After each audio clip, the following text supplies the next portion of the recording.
Amigos e amigas que nos escutam, eu sou Daniel Nonato e obrigado pela sua audiência, pela sua paciência. Vamos assim. Se meus fracassos não se nascem tanto, se minhas lágrimas não põem à prova, acho que o segredo de vencer na vida talvez é compreender sua dor de agora. Ninguém nasceu no topo da montanha e a escalada sempre vai ser árdua. Só aquele que resistiu o processo vai ter direito à vida mais fantástica.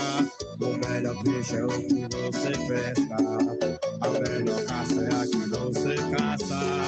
Amigos e amigas, estamos aqui com vocês. Peço a você que deixe seu like, seu comentário, nos ajude a continuar produzindo, ouvindo a Irreverência com Zé Vaqueiro.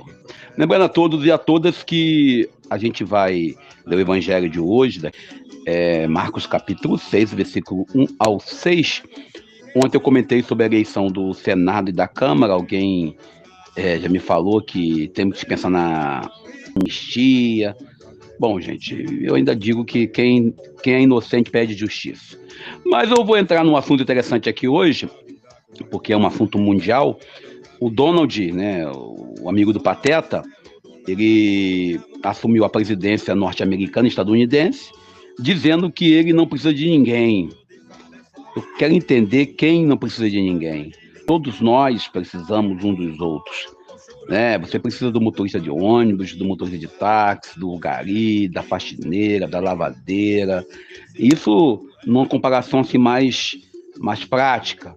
O médico precisa desse pessoal, nós precisamos do médico, ou seja, vivemos num mundo de interdependência, ou seja, todos nós estamos no mundo em uma rede onde um ajuda o outro, onde nós nos ajudamos para crescermos juntos. E aí resolveu taxar o México, e o México também resolveu taxar os Estados Unidos. Aí resolveu taxar o Canadá, e o Canadá também resolveu taxar os Estados Unidos. Resolveu taxar a China, e a China também resolveu taxar os Estados Unidos. Gente, nós vivemos no mundo de hoje em uma guerra de taxas, pelo que eu estou vendo. Alguém fez o meme do taxad? Parece que a coisa não é só no Brasil, não.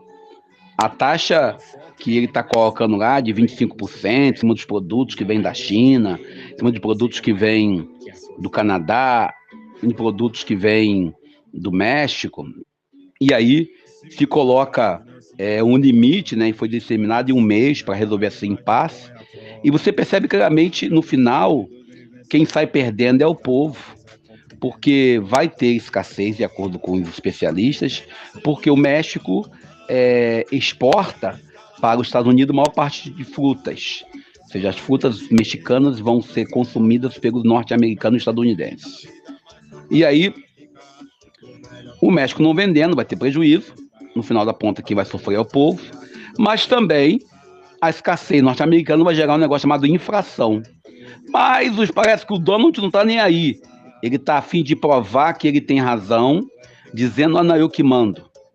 E numa atitude egoísta, numa atitude radical, com a frase idiota e famosa de eu não dependo de ninguém.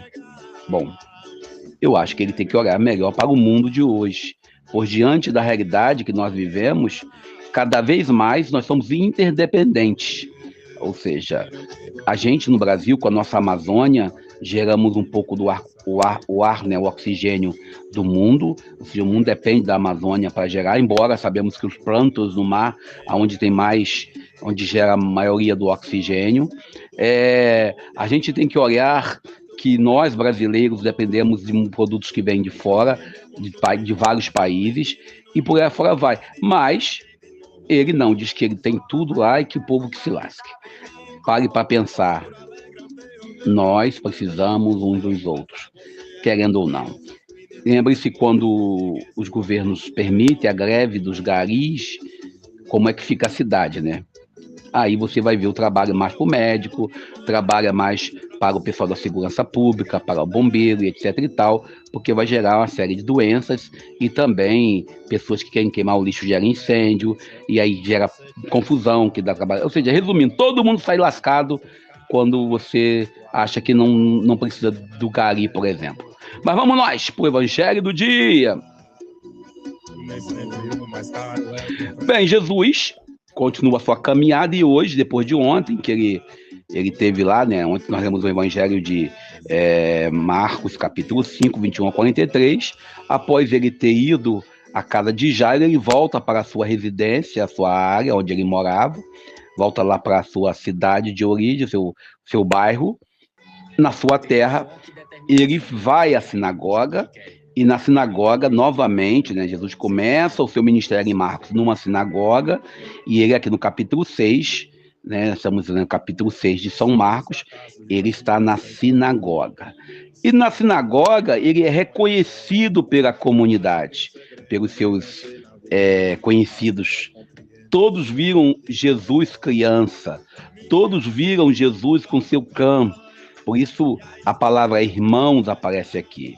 E uma das coisas interessantes é que todos falam assim, ele não é filho da Dona Maria, não é filho do seu José, Ou seja, seus irmãos não moram conosco. Todo o irmão que eu conheço, evangélico, protestante, pega esse texto e fala assim, era irmão de Jesus. O texto ao pé da letra, todos que eram do mesmo clã, da mesma origem comum, eram chamados de irmãos. De acordo com a tradição, o magistério da igreja, Maria e José só tiveram um filho chamado Jesus de Nazaré. Mas o autor sagrado aqui fala a palavra irmãos e irmãs. E a gente aprende, estudando um pouco da história do povo judeu, que todos que moravam no mesmo clã, que todos tinham origem comum da mesma tribo, eram vistos como irmãos. E a gente vê claramente, nesse sentido aqui, a gente vê com todas as letras, que a preocupação aqui deles era, tipo assim, minimizar a presença de Jesus. Era dizer, olha, ele é apenas o filho da Dona Maria, ele é apenas um de nós. E Jesus aqui também traz para nós uma certeza, que ele veio de uma realidade, de uma sociedade humana também.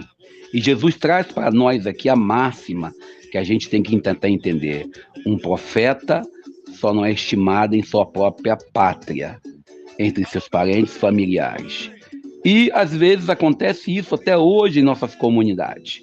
E Jesus olha para a comunidade e ele consegue curar alguns ainda, impondo-lhe as mãos.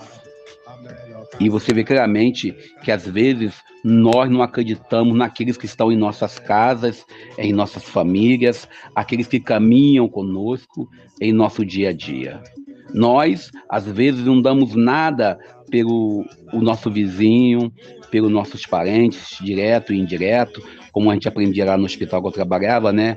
De forma lateral, colateral, para cima, para baixo. A gente, às vezes, fica rotulando o outro. Por isso o Evangelho de hoje pede para a gente olhar para a família e ver a capacidade que nós temos. O Evangelho de hoje ainda nos orienta a não sermos preconceituosos com aqueles que são os nossos, com aqueles que são parte do nosso dia a dia. Bem, e eu vou parar por aqui, pedindo a Deus que nos abençoe e nos ajude. Eu sou Daniel Nonato. Ninguém nasceu no topo da montanha, e a escalada sempre vai ser ardua.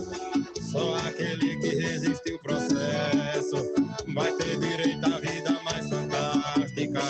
O melhor peixe é o que você pesca, a melhor caça é a que você caça. O alívio vale seu suor na testa, porque o que vem de graça é mais sem graça. Nem sempre o mais caro é o que presta. O vinho bom não valoriza a taça. Uma atitude dispensa a promessa, e o mais certo é que um dia tudo passa. Eu já consigo enxergar